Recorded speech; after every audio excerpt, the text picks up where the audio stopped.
Matthew lives in Glasgow. He's been in this flat for 3 months after being forced out of his previous one when the rent went up by more than a third. 36% was more than I could ever afford. It was like a soft eviction, really.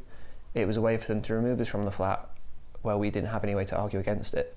Now rents will be frozen until at least March of next year under an emergency measure announced by the Scottish Government.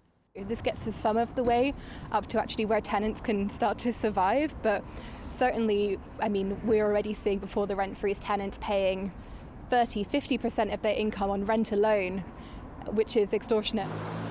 The political theatre today is happening away from here, and the big ticket solutions to the cost of living crisis will have to come from elsewhere too.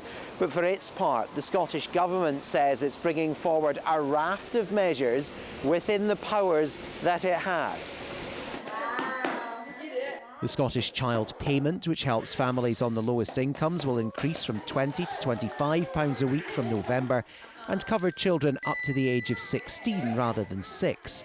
The First Minister also announced ScotRail fares will be frozen until March and said she'll work with councils on extending free school meals to primary 6 and 7. Regrettably, the powers to act in the manner and on the scale needed do not lie with this Parliament. Frankly, they should. If they did, we could have acted already. Change will only come when the First Minister and her government decides to end the culture, where every failure comes with a ready-made excuse.